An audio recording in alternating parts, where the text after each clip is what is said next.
Hello friends, welcome to the success Kendra. दोस्तों, आज की इस वीडियो में हम लोग बिहार पुलिस कांस्टेबल की जो नई वैकेंसी आई है 8,415 पोस्ट पर, उसके लिए प्रैक्टिस सेट नंबर 9 को डिस्कस करेंगे। इससे पहले हम लोगों ने सेट नंबर 1 से लेकर के 8 तक को ऑलरेडी कवर किया हुआ है, तो अगर आपने नहीं देखा है तो देख लीजिएगा। सभी का लिंक इस वीडियो के डिस्क्रिप्शन में आपको मिल जाएगा। चैनल पर अगर नए हैं तो सब्सक्राइब कर लीजिए और बेल आइकन को प्रेस कर लीजिएगा ताकि रेगुलर वीडियो के नोटिफिकेशन आपको मिलते रहे। फ्रेंड्स, इस प्रैक्टिस सेट में हम लोग टोटल 100 इंपॉर्टेंट क्वेश्चंस को कवर करने वाले हैं, जैसे कि आपके एग्जाम में प्रश्न पूछे जाएंगे। तो चलिए फ्रेंड्स, बिना देरी किए हुए आज का सेशन स्टार्ट करते हैं। वीडियो को लाइक और शेयर जरूर कर दीजिएगा। नंबर 9 का पहला क्वेश्चन देखिए कि इनमें से किस शब्द में कर्मधारय समास नहीं है। प्रश्न को ध्यान से पढ़िएगा, नहीं पूछा गया है। तो देखिए फ्रेंड्स, भारतवासी में कर्मधारय समास नहीं है। भारतवासी में संबंध तत्पुरुष समास है। ठीक है, परमेश्वर, पीताम्बर और महाजन में कर्मधारय समास है।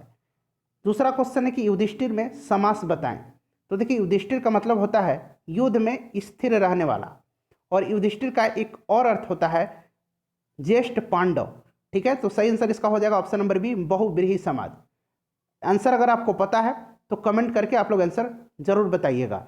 आख्यान का पर्यायवाची शब्द है, तो आख्यान का पर्यायवाची शब्द होता है वृतांत। अध्ययन में कौन सी संधि है? तो फ्रेंड्स, अध्ययन में यण संधि है, ध्यान रखिएगा। नेक्स्ट क्वेश्चन है कि प्रत्येक का संधि विच्छेद करें। तो प्रत्येक का संधि विच्छेद होता है प्रति प्लस एक, यानी कि ऑप्शन नंबर ए जो है इसका करेक्ट आंसर हो जाएगा। उसके बाद देखिए, उर्वशी के रचनाकार कौन है? फ्रेंड्स, ये क्वेश्चन प्रीवियस ईयर में ऑलरेडी पूछा जा चुका है, और मैं आपको बता देना चाहता हूँ कि हम लोग 2010 से लेकर के 2020 तक बिहार पुलिस कांस्टेबल में जितने भी हिंदी के प्रश्न गद्य से, पद्य से और व्याकरण से पूछे गए हैं, उन सबको हमने कवर किया है। ठीक है, एक ही वीडियो में। तो लिंक आपको डिस्क्रिप्शन में मिल जाएगा, जरूर देख लीजिएगा। तो देखिए फ्रेंड्स, उर्वशी जो है यह रामधारी सिंह दिनकर की रचना है। नेक्स्ट क्वेश्चन है कि विद्यापति एक महान कवि हैं। तो विद्यापति सौंदर्य, प्रेम और भक्ति के एक महान कवि हैं। ऑप्शन नंबर डी, उपर्युक्त सभी इसका सही आंसर हो जाएगा। बहुत दिनों के बाद किनकी रचना है? तो बहुत दिनों के बाद जो है यह नागार्जुन की रचना है। Option number C right answer इसका हो जाएगा। उसके बाद 9 नंबर देखिए कि आधुनिक भारतीय भाषाओं का विकास किस भाषा में हुआ है? तो ये हुआ है अपभ्रंश में। Option number D right answer इसका हो जाएगा। उसके बाद देखिए, शिक्षा शास्त्रियों में प्रायः किस विषय पर वाद विवाद होते हैं? तो ये किस विषय पर होता है? गांव शहरों की शिक्षा पर। Option number C right answer हो जाएगा। फ्रेंड्स, क्वेश्चन नंबर 11 से अब हम लोग इंग्लिश के क्वेश्चन कवर करेंगे। देखिए, क्वेश्चन नंबर 11 जो है फिल इन द ब्लैंक्स है। इसमें जो है करेक्ट वर्ड फिल करना है। तो क्वेश्चन पढ़िए, खाली स्थान है the rain stopped, the concert had to be suspended. तो सही आंसर इसका हो जाएगा ऑप्शन नंबर ए, अंटिल। यहाँ अंटिल का यूज होगा, until the rain stopped the concert had to be suspended. Next question देखिए कि the elephant stampeded and tore, खाली स्थान है द स्ट्रीट्स। तो राइट हो जाएगा डाउन। ठीक है, डाउन द स्ट्रीट्स।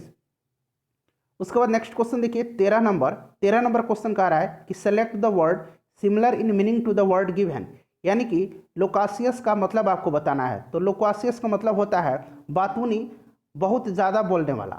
तो सही आंसर इसका हो जाएगा ऑप्शन नंबर ए। टॉक्टेटिव का भी मतलब होता है बहुत अधिक बोलने वाला। फ्रेंड्स, इंग्लिश से बिल्कुल मत घबराइए, बहुत ही बेसिक इंग्लिश पूछा जाता है। उसके बाद देखिए, इसमें कह रहा है कि select the word opposite in meaning to the word given, इसका अपोजिट मीनिंग बताना है। तो देखिए, ऑफस्केट का मतलब होता है किसी चीज़ को छिपाना।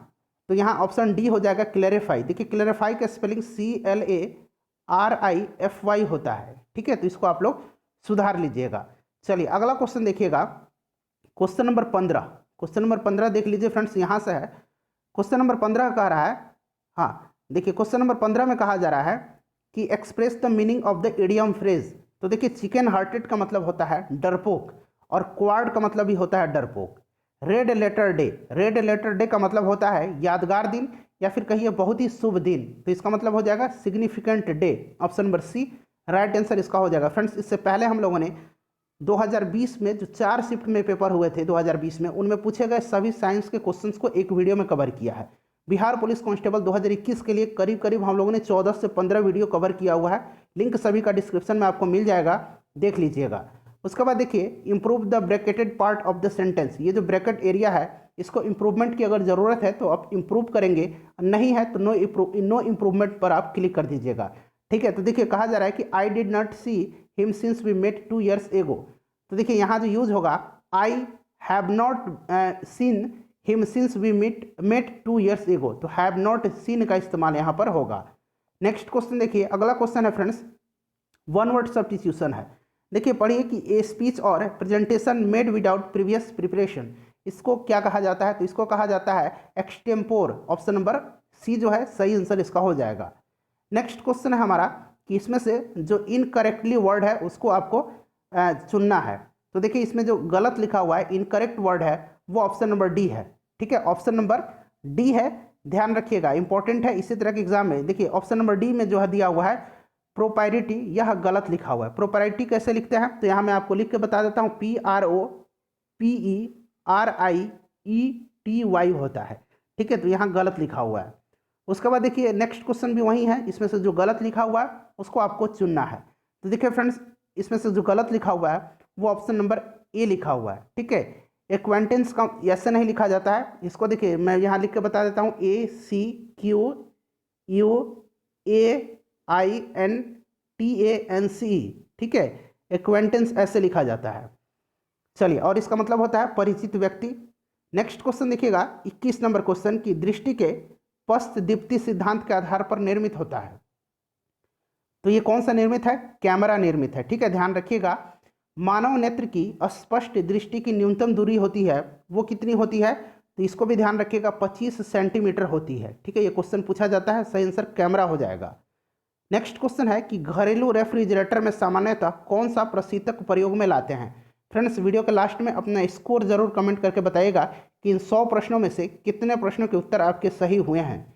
तो देखिए रेफ्रिजरेटर में जो है फ्रेऑन गैस का इस्तेमाल किया जाता है। ठीक है, ध्यान रखिएगा, ऑप्शन नंबर डी जो होगा इस प्रश्न का करेक्ट आंसर हो जाएगा। अगर फ्रिज का दरवाजा खोल दिया जाए तो कमरा ठंडा होगा या गर्म होगा? आप जरा कमेंट करके बताइए, ये क्वेश्चन ऑलरेडी मैंने आपको कवर करा दिया है। उसके बाद देखिए कोहरा निम्नलिखित में से किस सिद्धांत पर काम करता है? तो कोहरा जो है यह बर्नौली के सिद्धांत पर कार्य करता है। बर्नौली का सिद्धांत क्या है? तो जब कोई आदर्श द्रव किसी नली में रेखीय प्रवाह में बहता है तो उसके मार्ग में प्रत्येक बिंदु पर उसके एकांक आयतन का कुल ऊर्जा जो होता है, कुल ऊर्जा का योग, वो नियत होता है। ठीक है, चलिए नेक्स्ट क्वेश्चन देखिए। और वेंचुरी मीटर आपने सुना होगा, वेंचुरी मीटर से क्या होता है? द्रव के प्रवाह की दर ज्ञात की जाती है। वेंचुरी मीटर यहाँ मैं लिख देता हूँ VENTURI, वेंचुरी मीटर, इससे द्रव के प्रवाह की जो है दर ज्ञात की जाती है। और वेंचुरी मीटर जो है यह बर्नौली सिद्धांत या फिर कहिए बर्नौली प्रमेय के सिद्धांत पर कार्य करता है। नेक्स्ट क्वेश्चन है फ्रेंड्स कि दो रेल पटरियों के बीच धातु के किस प्रयोजन के लिए गैप छोड़ा जाता है? काफी इंपॉर्टेंट क्वेश्चन है। ये छोड़ा जाता है रेखीय प्रसार के लिए। किसके लिए? रेखीय प्रसार के लिए, ताकि पटरियां टेढ़ी ना हो जाए। नेक्स्ट क्वेश्चन देखिएगा, ऑप्शन नंबर सी इसका राइट आंसर हो जाएगा। उसके बाद अगला क्वेश्चन हमारा है कि एक खगोलीय मात्रक यानी कि एस्ट्रोनॉमिकल यूनिट निम्नलिखित में से किसके बीच की औसत दूरी है? तो यह दूरी किसके बीच की है? तो यह पृथ्वी और सूर्य के बीच की औसत दूरी है। ध्यान रखिएगा, पृथ्वी और सूर्य के बीच की। काफी इंपॉर्टेंट क्वेश्चन है, ध्यान रखिएगा। नेक्स्ट क्वेश्चन हमारा है कि रेफ्रिजरेटर खाद्य पदार्थों को खराब होने से बचाते हैं क्योंकि? तो इसका कारण क्या है? तो देखिए फ्रेंड्स, इसका कारण है कि इसमें न्यूनतम तापमान पर जीवाणु और फफूंदी जो होते हैं वो निष्क्रिय होते हैं। ऑप्शन नंबर ए राइट आंसर इसका हो जाएगा। उसके बाद अगला क्वेश्चन हमारा है कि ब्लॉटिंग पेपर द्वारा स्याही के अवशोषण में निहित होती है। तो ये कौन सी घटना है? यह है केशिका क्रिया घटना। Option number B right answer हो जाएगा। और जो तेल में जो आपने देखा होगा दीपक, ये जो दीपक होता है इसमें तेल भरा रहता है और एक बत्ती लगाया जाता है। गांव में पहले इसका इस्तेमाल किया जाता था। तो इस बत्ती में तेल कैसे ऊपर चढ़ता है? तो केशिका क्रिया के द्वारा। ये भी क्वेश्चन पूछा जाता है। नेक्स्ट क्वेश्चन देखिए 28 नंबर, क्वेश्चन नंबर 28 देखिए कि स्लैग यह नाम किसे दिया जाता है? देखिए फ्रेंड्स, स्लैग जो है गलित कैल्शियम सिलिकेट होता है। Option number D right answer इसका हो जाएगा। अगला क्वेश्चन देखिए कि जब नींबू के रस को खाने के सोडे पर डाला जाता है तब उसमें तेज उत्फुल्लन होता है क्योंकि उससे उत्पन्न होता है।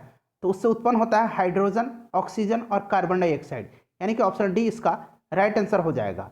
उसके बाद नेक्स्ट क्वेश्चन देखिए कि फेन प्लवन प्रक्रम का प्रयोग किस धातु कर्म के लिए किया जाता है? तो काफी इंपॉर्टेंट क्वेश्चन है, आपने इसको 10th क्लास में भी पढ़ा होगा। तो देखिए फेन प्लवन प्रक्रम का प्रयोग सल्फाइड अयस्क धातु कर्म के लिए किया जाता है। सही आंसर हो जाएगा ऑप्शन नंबर सल्फाइड अयस्क। उसके बाद अगला क्वेश्चन देखिए कि शरीर के संपर्क में स्पिरिट ठंडी अनुभूति देती है। शरीर के साथ संपर्क में स्पिरिट जो है ठंडी अनुभूति देती है, क्योंकि वह, आपने देखा होगा कि आप इस स्पिरिट को हाथ से छू करके देखिए, आपको ठंडा अनुभव होगा, क्योंकि यह अत्यंत वाष्पशील होता है। ऑप्शन नंबर सी इसका राइट आंसर हो जाएगा। और स्पिरिट का इस्तेमाल जो है अल्कोहल उद्योग में होता है। उसके बाद देखिए, पेट्रोल की स्फोटक रोधी गुणवत्ता बढ़ाने के लिए निम्न में से किसे इस्तेमाल किया जाता है?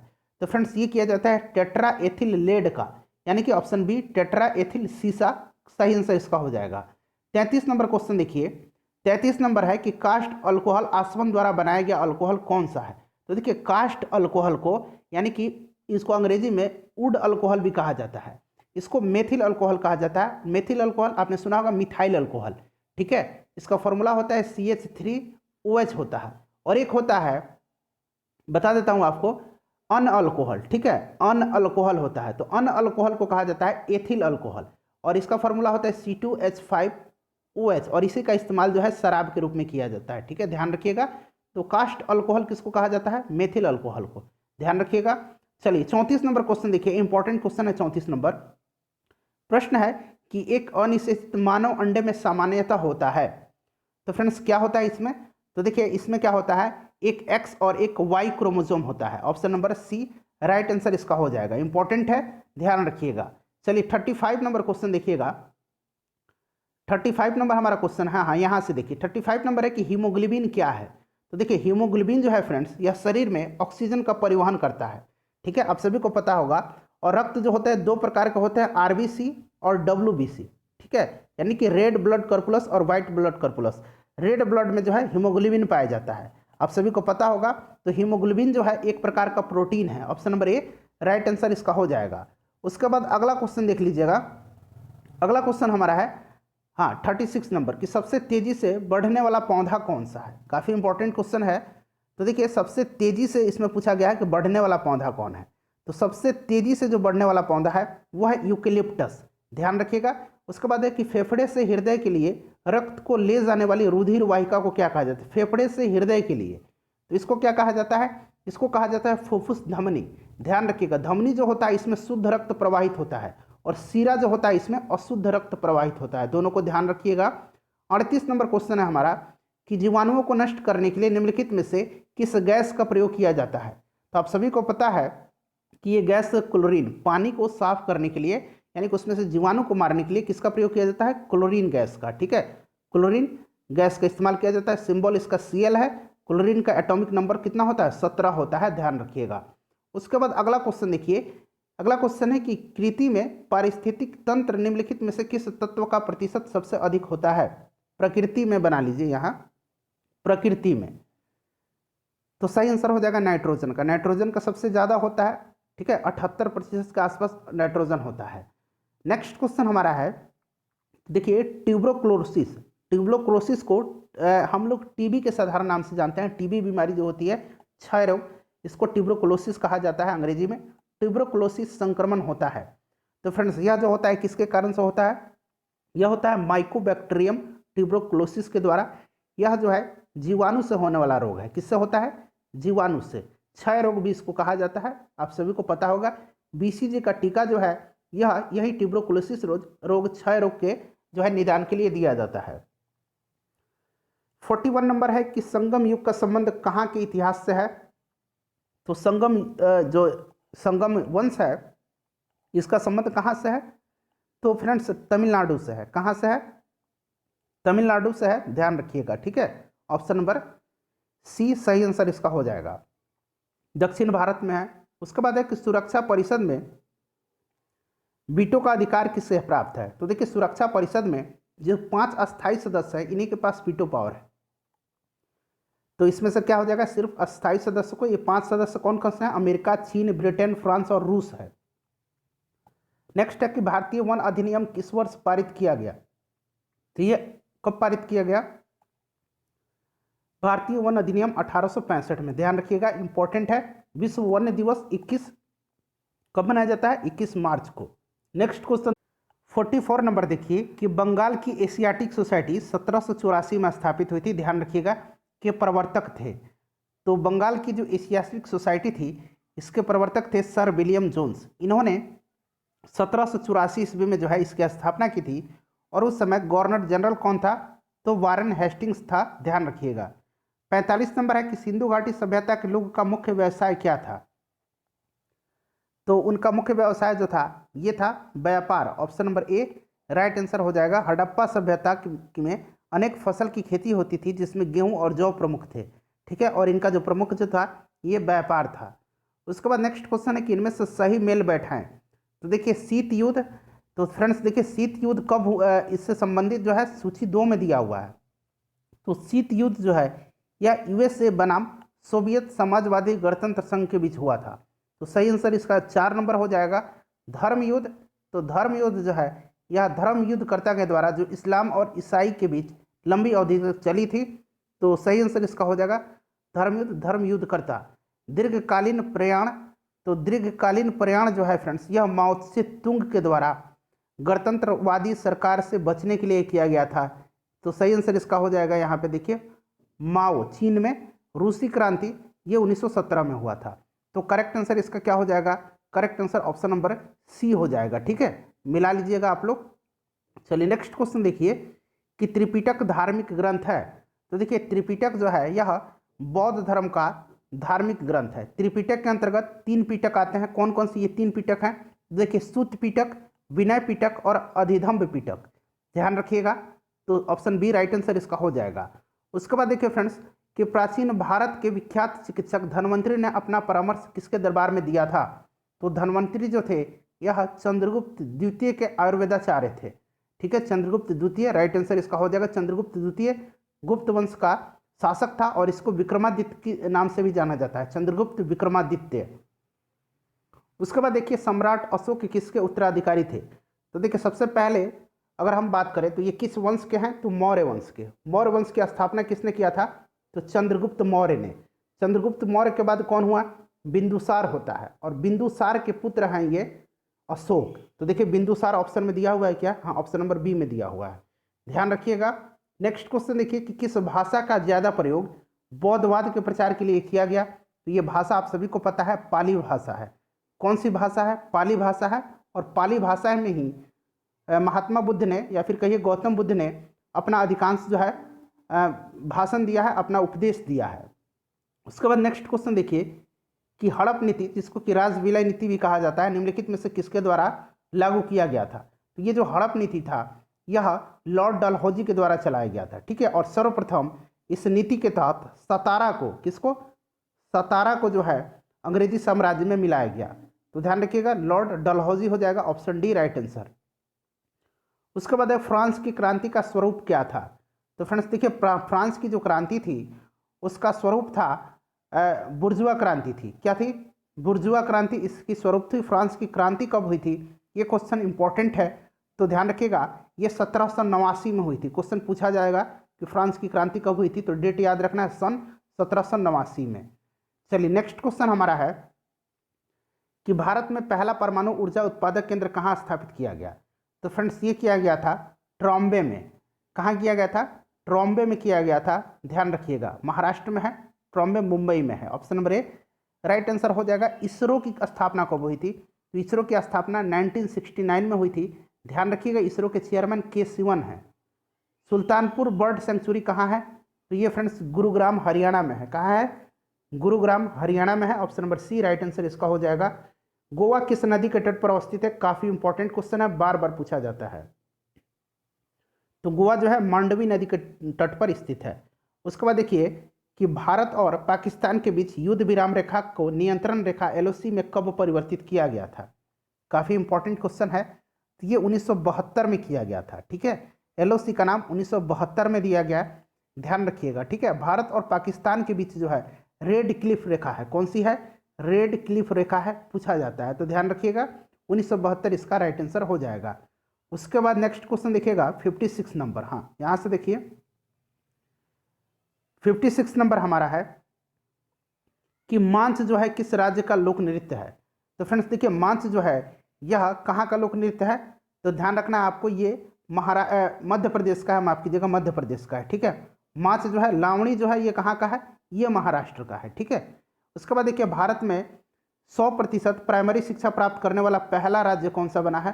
तो ये राज्य आप सभी को पता है कि कौन है, केरल है। केरल में सर्वाधिक साक्षरता दर है। उसके बाद देखिए भारत की जनगणना 2011 के अनुसार सबसे अधिक आबादी वाला राज्य कौन सा है? सबसे अधिक आबादी वाला उत्तर प्रदेश है। ध्यान रखिएगा, काफ़ी इंपॉर्टेंट है। नेक्स्ट क्वेश्चन देखिएगा कि किस नदी को बंगाल का शोक यानी कि सौरव ऑफ बंगाल कहा जाता है? तो ये दामोदर नदी है। बिहार का शोक कोसी नदी को कहा जाता है। इसको भी आप लोग ध्यान रखिएगा। नेक्स्ट क्वेश्चन हमारा है कि लाल मिट्टी पर खेती करना कठिन है क्योंकि? तो देखिए इसका कारण क्या है? इसका कारण है इसकी में जल धारण की जो क्षमता होती है बहुत ही कम होती है, तो ज़्यादा सिंचाई की आवश्यकता होगी, इसलिए ये थोड़ा सा कठिन है। ऑप्शन नंबर ए राइट आंसर हो जाएगा। सबसे ज़्यादा जल धारण करने की क्षमता किस मिट्टी में होती है? ये होती है चिकनी मिट्टी। इसको भी आप लोग ध्यान रखिएगा। नेक्स्ट क्वेश्चन है फ्रेंड्स कि कौन सा अंतर्राष्ट्रीय हवाई अड्डा पूर्ण रूप से सौर ऊर्जा पर संचालित दुनिया का पहला हवाई अड्डा बन गया है? तो ये हवाई अड्डा है कोचीन अंतर्राष्ट्रीय हवाई अड्डा, केरल में। Option number B right answer इसका हो जाएगा। ध्यान रखिएगा, काफ़ी इंपॉर्टेंट है। उसके बाद नेक्स्ट क्वेश्चन है 63 नंबर कि भारतीय संविधान के किस अनुच्छेद में छुआछूत के कलंक पर समाज को मुक्त किया गया? तो छुआछूत जो है ये आर्टिकल 17 में है, अनुच्छेद 17। ध्यान रखिएगा। अनुच्छेद 18 में जो है उपाधियों का अंत किया गया है और इसी आर्टिकल 18 के तहत भारत सरकार के द्वारा भारत रत्न, पद्म विभूषण, पद्म भूषण, उसके बाद बात करें तो अशोक चक्र, परमवीर चक्र, महावीर चक्र इसी के अंतर्गत प्रदान किए जाते हैं। उसके बाद देखिए सुरक्षा परिषद में अस्थायी सदस्यों की संख्या कितनी है? तो अभी मैंने बताया कि वीटो पावर किसके पास है? तो जो 5 अस्थायी सदस्य हैं उनके पास, और इसके अलावा 10 अस्थायी सदस्य होते हैं। तो टोटल सदस्य कितने हो गए? और पूछा जाए तो टोटल 15 सदस्य हो गए, जिसमें से 5 अस्थायी और 10 अस्थायी। तो आपसे अस्थायी पूछा गया है तो 10 इसका करेक्ट आंसर हो जाएगा। ध्यान रखिएगा, काफ़ी इंपॉर्टेंट क्वेश्चन है। उसके बाद देखिए अगला क्वेश्चन हमारा कि कारखानों अथवा खानों में कोई व्यक्ति नियुक्त नहीं किया जा सकता है जब तक कि उसकी आयु कम से कम 14 वर्ष न हो जाए। 14 वर्ष न हो जाए, 14 वर्ष से कम आयु के बच्चे को कारखानों, खानों अथवा किसी जोखिम भरे कार्यों पर लगाना जो है दंडनीय अपराध है। ये आर्टिकल 24 में कहा गया है, अनुच्छेद 24 में। देखिए 14 और 24 ऐसे रिलेट करके आप याद रख सकते हैं। नेक्स्ट क्वेश्चन देखिए फ्रेंड्स, अगला क्वेश्चन है हमारा कि चुनाव के समय किसी चुनाव क्षेत्र में चुनाव प्रचार कब बंद करना होता है? तो आप सभी को पता है कितने देर पहले? तो ये 48 घंटे पहले मतदान से चुनाव प्रचार बंद हो जाता है। ठीक है, ध्यान रखिएगा। चलिए उसके बाद 67 नंबर क्वेश्चन देख लीजिए। 67 नंबर क्वेश्चन है कि यदि लोकसभा के अध्यक्ष अपने कार्यकाल के समाप्त होने से पहले अपना त्याग करना चाहें तो अपना त्यागपत्र किसको प्रस्तुत करेंगे? तो ये अपना त्यागपत्र लोकसभा के उपाध्यक्ष को देंगे। किसको? लोकसभा के उपाध्यक्ष को। लोकसभा का जो उपाध्यक्ष है ये अपना त्यागपत्र लोकसभा के अध्यक्ष को देगा। तो दोनों को ध्यान रखना है। वर्तमान में लोकसभा के अध्यक्ष कौन है? श्री ओम बिरला हैं। नेक्स्ट क्वेश्चन है 68 नंबर। देखिए फ्रेंड्स 68 नंबर क्वेश्चन है कि मंत्रिमंडल पद्धति तथा सामूहिक जिम्मेदारी निम्नलिखित में से किस देश की देन है? तो यह देश कौन सा है, किस देश से लिया गया है? ये लिया गया है ब्रिटेन से। Option number D right answer इसका हो जाएगा। 69 नंबर क्वेश्चन देखिए। देखिए फ्रेंड्स यहाँ 69 नंबर क्वेश्चन है कि राज्यपाल अपनी न्यायिक शक्तियों का प्रयोग किसकी सलाह से करता है? तो न्यायिक शक्ति पूछा गया है, ध्यान से पढ़िएगा क्वेश्चन को। तो देखिए न्यायिक शक्ति का प्रयोग जो है यह किसके द्वारा करता है? राज्यपाल अपनी न्यायिक शक्तियों का प्रयोग जो है मंत्रिपरिषद की सलाह से करता है। Option number B right answer इसका हो जाएगा। ठीक है, ध्यान रखिएगा, इंपॉर्टेंट क्वेश्चन है। उसके बाद अगला क्वेश्चन देखिए। नेक्स्ट क्वेश्चन है कि प्रथम श्रेणी के जुडिशल मजिस्ट्रेट को कितनी सजा देने की शक्ति होती है? तो ये शक्ति उसके पास कितनी होती है? तो 3 वर्ष की सजा या फिर 5,000 रुपये जुर्माना करने की शक्ति। Option number D right answer इसका हो जाएगा। ध्यान रखिएगा। ठीक है, चलिए नेक्स्ट क्वेश्चन देखिएगा कि जिस देश की राष्ट्रीय आय अधिक हो वह देश कहा जाता है? तो वह देश विकसित देश कहा जाता है। हमारा देश जो है यह विकासशील देश है, ध्यान रखिएगा। उसके बाद देखिए व्यावसायिक बैंकों का राष्ट्रीयकरण किया गया। तो जितनी भी व्यावसायिक बैंकें हैं उनमें से बहुतों का राष्ट्रीयकरण कब किया गया? तो 1969 में किया गया। ठीक है, और दूसरा 1980 में, देखिए 1969 में 14 बैंकों का राष्ट्रीयकरण किया गया। कितने? 14 बैंकों का। और 1980 में ध्यान रखिएगा फिर से 6 बैंकों का राष्ट्रीयकरण किया गया। ध्यान रखिएगा, इंपॉर्टेंट क्वेश्चन है। नेक्स्ट क्वेश्चन है हमारा कि हाँ, प्रथम बार देश में राष्ट्रीय शिक्षा नीति कब घोषित हुई थी? अभी हाल ही में राष्ट्रीय शिक्षा नीति आई हुई है, तो जिसके किसके अध्यक्षता में? तो के कस्तूरी रंजन इसके अध्यक्ष थे, उन्हीं की अध्यक्षता में। और प्रथम बार पूछा गया है तो प्रथम बार जो है यह 1968 में लागू की गई थी। ठीक है, ध्यान रखिएगा 1968 में। सही आंसर ऑप्शन नंबर इसका सी हो जाएगा। ऑपरेशन फ्लड किससे संबंधित है? तो ऑपरेशन फ्लड जो है यह दुग्ध उत्पादन से संबंधित है, ध्यान रखिएगा फ्रेंड्स। और डॉक्टर वर्गीस कुरियन का नाम आपने सुना होगा, वहीं इसके सूत्रधार थे। कौन? वर्गीस कुरियन। उसके बाद देखिए, और ऑपरेशन फ्लड का जो प्रथम चरण था ये 1970 में प्रारंभ हुआ था। नेक्स्ट क्वेश्चन है हमारा क्वेश्चन नंबर 75 कि जनसंख्या में अत्यधिक वृद्धि किन आर्थिक समस्याओं को उत्पन्न करती है? तो ये खाद्यान्न एवं आवास बिल्कुल करेगी। ठीक है, उसके बाद शिक्षा एवं चिकित्सा, निर्धनता एवं बेरोजगारी और इनमें से सभी। तो 75 का करेक्ट आंसर सभी हो जाएगा। ठीक है, सभी हो जाएगा, ध्यान रखिएगा। चलिए नेक्स्ट क्वेश्चन देखिएगा कि भौतिक में नोबेल पुरस्कार किस क्षेत्र में खोज के लिए दिया गया है? तो आप कमेंट करके बताएंगे कि 2020 में किसे दिया गया है। ठीक है, 2020 में किस क्षेत्र में यह पुरस्कार दिया गया है? इंपॉर्टेंट क्वेश्चन है, ध्यान रखिएगा, काफी इंपॉर्टेंट क्वेश्चन। हालांकि ये देखिए 2019 का पूछा गया आपसे, तो देखिए फ्रेंड्स 2019 का मैं आपको बता देता हूं, 2020 वाला आप बताएंगे। तो देखिए 2019 में जो है यह किस क्षेत्र में कार्य के लिए दिया गया था? तो देखिए सही आंसर इसका हो जाएगा 75 का, ये दिया गया था नाभिकीय विज्ञान के। 1 मिनट, 76 का करेक्ट आंसर जो हो जाएगा ये हो जाएगा ब्रह्मांड विज्ञान के लिए। ठीक है, चलिए नेक्स्ट क्वेश्चन देखिएगा कि यूनेस्को की गुडविल एम्बेसडर ये जो यालित्जा अपेरेसियो हैं किस देश की हैं? तो देखिए ये मैक्सिको की मशहूर अभिनेत्री हैं। कहाँ की हैं? मैक्सिको की हैं। उसके बाद देखिए फ्रेंड्स कि नोमैडिक एलिफेंट 2019 संयुक्त सैन्य अभ्यास किस राज्य में शुरू हुआ है? तो देखिए नोमैडिक एलिफेंट जो है यह भारत और मंगोलिया के बीच का एक संयुक्त सैन्य अभ्यास है और 2019 में इसका जो प्रारंभ हुआ है ये हिमाचल प्रदेश में हुआ है। ठीक है, ध्यान रखिएगा 2020 कोरोना के चलते नहीं हुआ है। विश्व डाक दिवस कब मनाया जाता है? तो विश्व डाक दिवस जो है यह प्रतिवर्ष 9 अक्टूबर के दिन मनाया जाता है। उसके बाद 80 नंबर क्वेश्चन देखिए कि 2019 के PCA player of the year किसे चुना गया है? तो ये चुना गया है बेन स्टोक को, ध्यान रखिएगा बेन स्टोक इंग्लैंड के खिलाड़ी हैं। उसके बाद देखिए अगला क्वेश्चन हमारा है कि इंडियन स्पोर्ट्स अवार्ड 2019 में निम्नलिखित में से किस खिलाड़ी को हाल ही में लाइफ टाइम अचीवमेंट अवार्ड जो है दिया गया? ये किस खिलाड़ी को दिया गया है? ये दिया गया है मिल्खा सिंह को। ध्यान रखिएगा इंपॉर्टेंट क्वेश्चन है, मिल्खा सिंह को दिया गया है, इसलिए और भी इंपॉर्टेंट है। मिल्खा सिंह एथलेटिक्स से संबंधित हैं। उसके बाद देखिए हाल ही में किस बैंक ने कोष की सीमांत लागत आधारित ऋण दर जो है उसमें 5% की कटौती की है? तो ये बैंक कौन सा है? यह इलाहाबाद बैंक। नेक्स्ट क्वेश्चन हमारा देख लीजिए। नेक्स्ट क्वेश्चन है हमारे यहाँ पर 83 नंबर कि भारत की किस महिला धाविका ने 59वीं राष्ट्रीय ओपन एथलेटिक्स चैंपियनशिप में अपना राष्ट्रीय रिकॉर्ड तोड़ करके महिला 100 मीटर की स्पर्धा में स्वर्ण पदक अपने नाम किया है? तो यह है दूती चंद। दूती चंद कहाँ की हैं? उड़ीसा की हैं, ध्यान रखिएगा, काफ़ी इंपॉर्टेंट है, इनका नाम आप जरूर याद रखिएगा। दूती चंद कहाँ की हैं फ्रेंड्स? तो ये उड़ीसा की से बिलोंग करती हैं। पूछा जाता है हिमा दास कहाँ की हैं? तो हिमा दास जो है फ्रेंड्स ये असम की हैं। ठीक है, और इनको ढींग एक्सप्रेस के नाम से भी जाना जाता है। किनको? हिमा दास को ढींग एक्सप्रेस के नाम से भी जाना जाता है। तो इन सारी बातों को ध्यान रखिएगा। देखिए अगला क्वेश्चन है मैथ का क्वेश्चन। देखिए साइन थीटा बटा कॉस थीटा गुना कॉस थीटा बटा कोसेक थीटा दिया, तो इसको सरल करना है। तो देखिए साइन थीटा बटा कॉस थीटा क्या होता है? साइन थीटा बटा कॉस थीटा होता है टेन थीटा, आप सभी को पता होगा, गुना अब यह क्या बचा? कॉट थीटा बटा कोसेक थीटा। अब देखिए टेन थीटा का इन्वर्स क्या होता है? तो 1 बटा कॉट थीटा होता है, आप सभी को पता है। अब क्या बचा? ऊपर cot theta into cosec theta. देखिए कॉट से कॉट कट गया, बच गया कितना? 1 बटा कोसेक थीटा। तो 1 बटा कोसेक थीटा कितना होता है? साइन थीटा होता है। ऑप्शन नंबर बी इसका राइट आंसर हो जाएगा। फ्रेंड्स मैथ का क्वेश्चन सॉल्व करने में काफ़ी समय लगेगा, ठीक है, तो जो लेंदी होगा मैं आपको बता दूंगा, आप लोग सॉल्व कर लीजिएगा।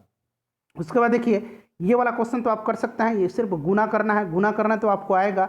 सही आंसर इसका ऑप्शन नंबर सी हो जाएगा, कर लीजिएगा।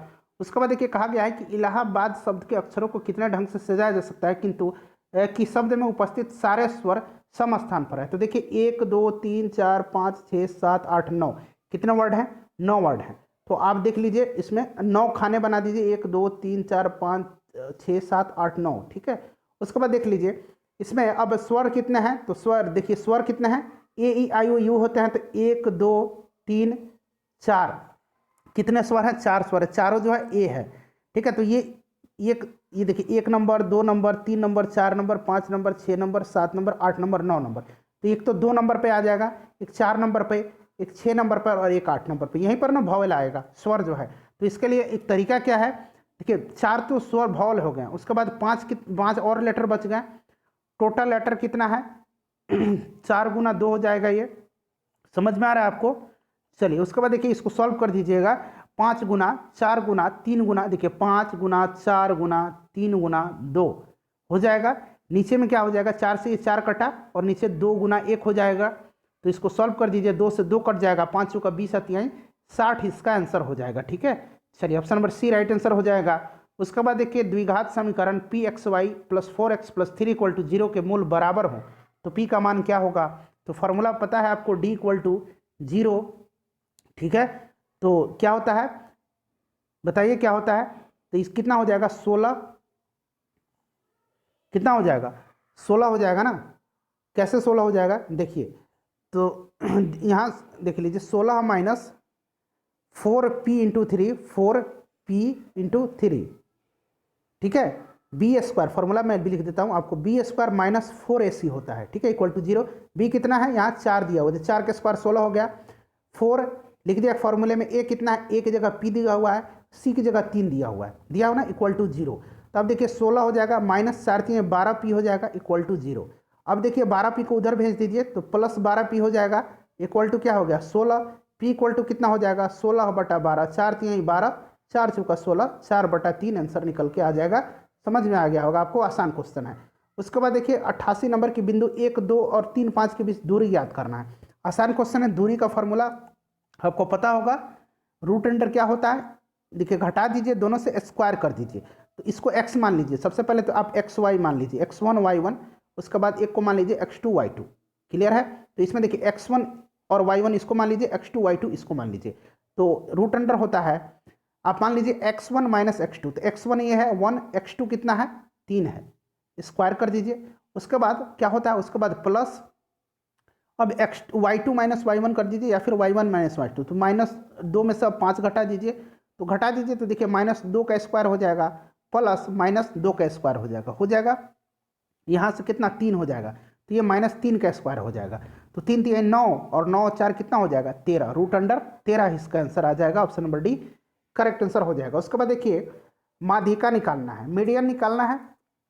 तो मीडियन कैसे निकालेंगे आप, तो फ्रेंड्स देखिए आप सभी को पता होगा, देखिए टोटल जोड़ देख लीजिए कितना है, 1 2 3 4 5 6 7 8 9 10 है। इसको असेंडिंग ऑर्डर में सबसे पहले लिख दीजिए। ठीक है, तो असेंडिंग ऑर्डर में इसको सबसे पहले आप लिख लीजिए। ठीक है, आप लोग खुद लिखेंगे। उसके बाद टोटल नंबर मैंने बता दिया कितना है 10 है। तो इसका माध्यिका निकालने का क्या फॉर्मूला होता है, 1/2, 10/2 हो जाएगा। ठीक है, उसके बाद 10वां पद हो जाएगा, प्लस 10 प्लस 2 प्लस 1 हो जाएगा। समझ में आया? तो इसको आप लोग निकालिएगा, माध्यिका निकालना आपको पता है, 2.5 इसका आंसर हो जाएगा। उसके बाद नेक्स्ट क्वेश्चन देखिए कि यदि 12 वस्तुओं का क्रय मूल्य 9 वस्तुओं के विक्रय मूल्य के बराबर हो तो लाभ प्रतिशत क्या होगा। बिल्कुल आसान है, 12 माइनस 9, क्रय मूल्य कितना है, क्रय मूल्य आपका 9 है, इंटू 100 कर दीजिए, ये आप इसको कट कर दीजिए, काट दीजिए, तो ये निकल के आ जाएगा 33%। ठीक है, देखिए ये 3 बचा, ऊपर 9 बचा, 3 3 9 हो जाएगा, 100/3 आ जाएगा, तो 33.1/3 इसका सही आंसर हो जाएगा। उसके बाद नेक्स्ट क्वेश्चन देखिएगा 91 नंबर। देखिए फ्रेंड्स 91 नंबर क्वेश्चन हमारा कि किसी त्रिभुज की भुजाएं 5 मीटर 12 मीटर और 13 मीटर है, तो त्रिभुज का क्षेत्रफल निकालना है। तो आपको हीरोन का फॉर्मूला पता होगा, हीरोन का फॉर्मूला पता है ना आपको, तो आप लोग यही हीरोन का 1 मिनट, हाँ 91 नंबर में देखिए त्रिभुज जो है समकोण त्रिभुज है। सबसे पहले यहाँ ध्यान लगाइएगा, देखिए समकोण त्रिभुज कैसे है, देखिए ये क्या है, सबसे बड़ा है विकर्ण, विकर्ण 13 है, 5 12, जब देखिए इसका स्क्वायर करके जोड़ दीजिए, 12 बड़ा 144 और 5 25, 25, तो 144 और 50 रूट अंडर 144 और प्लस 25 जोड़ दीजिए तो 169 आ जाएगा, और 169 को रूट से निकालिए तो देखा ये 13 आ जाएगा, 13 आ जाएगा ना। तो ये समकोण त्रिभुज है। वैसे हीरोन के फॉर्मूला से भी निकल जाएगा, लेकिन ये आसान हो गया। समकोण त्रिभुज का क्या हो जाएगा, क्षेत्रफल 1/2 लंब गुना आधार होता है L इंटू बी, तो 1/2 आप लंब और आधार इन 12 में से 5 में से किसी को मान लीजिए, तो 12 मान लीजिए, 5 अगर लंब मानते हैं तो बेस 12 मान लीजिए, 2 छक्के 12 6 25 30, यानी कि 30 वर्ग metre. Option A right answer हो जाएगा। देखिए फ्रेंड्स 92 का आंसर मैं बता देता हूँ आपको, 92 का correct answer option number D हो जाएगा। सॉल्व कीजिएगा। उसके बाद देखिए ये भी आसान क्वेश्चन है, इसको तो आप लोग आसानी से सॉल्व कर सकते हैं, इसमें कोई दिक्कत आपको नहीं होनी चाहिए। ठीक है, इसका आंसर मैं आपको बता देता हूँ, इसका आंसर हो जाएगा ऑप्शन नंबर सी। देखिए करना क्या है, A Q plus B Q plus C Q, ठीक है, इक्वल टू 3 ABC। वैसे भी आप सब निकाल सकते हैं या फिर वैसे ही इसको सॉल्व कर लीजिएगा। ये 5 का क्यूब कर दीजिए, 5 25 25 125, कितना जीरो, 3 जीरो, ठीक है, प्लस कर दीजिए, फिर इसको कर दीजिए, इस तरह से सॉल्व कीजिएगा, निकल जाएगा। भारत का केंद्रीय औषधीय अनुसंधान संस्थान कहाँ स्थित है? तो फ्रेंड्स ये स्थित है लखनऊ में। उसके बाद राष्ट्रीय ग्रामीण विकास संस्थान कहाँ स्थित है? तो फ्रेंड्स ये जो स्थित है हैदराबाद में है, इंपॉर्टेंट है, ध्यान रखना है आपको। उसके बाद येन किस देश की मुद्रा है? तो येन जो है ये जापान की मुद्रा है, ठीक है, येन कहाँ की है? जापान की मुद्रा है, ध्यान रखिएगा। उसके बाद 97 नंबर का आंसर आप दीजिएगा, कुचिपुड़ी किस राज्य का नृत्य है? इसका आंसर आप अभी कमेंट करके मुझे बताइए। उसके बाद देखिए अगला क्वेश्चन है कि पुस्तक द इन्वेंटेंस ऑफ फ्लोरेंस, ठीक है, तो इसके लेखक कौन है? तो फ्रेंड्स इसके लेखक हैं सलमान रुश्दी। इसको एक्चुअली द इन्वेंटेंस ऑफ फ्लोरेंस होगा, तो ये इसका आंसर सलमान रुश्दी हो जाएगा, सलमान रुश्दी, ठीक है, ध्यान रखिएगा। प्रति वर्ष शिक्षक दिवस कब मनाया जाता है? तो शिक्षक दिवस 5 सितंबर को। अगर विश्व शिक्षक दिवस आपसे पूछ ले तो ये 5 अक्टूबर के दिन मनाया जाता है, दोनों को ध्यान रखिएगा, ठीक है। चलिए नेक्स्ट क्वेश्चन हमारा है कि इंटरपोल का मुख्यालय कहाँ है? इंटरपोल का मुख्यालय कहाँ है? तो ध्यान रखिएगा फ्रेंड्स, देखिए इंटरपोल का मुख्यालय फ्रांस के लियोन शहर में है। कहाँ है? फ्रांस के लियोन शहर में है। तो फ्रेंड्स देखिए हमारा 9 नंबर प्रैक्टिस सेट भी कंप्लीट हो गया है। तो अगर आपने 1 से लेकर के 8 तक को नहीं देखा है तो देख लीजिएगा, प्रीवियस ईयर हिंदी का क्वेश्चन देख लीजिएगा, साइंस का क्वेश्चन देख लीजिएगा, करीब 15 क्वेश्चन वीडियो है बिहार पुलिस कांस्टेबल पर, सबको देख लीजिएगा। लिंक आपको डिस्क्रिप्शन में मिल जाएगा, PDF आपको टेलीग्राम पर सबका मैं दे दूंगा, टेलीग्राम का लिंक डिस्क्रिप्शन में मिलेगा, ज्वाइन कर लीजिएगा। मिलते हैं नेक्स्ट वीडियो में, थैंक्स फॉर वॉचिंग।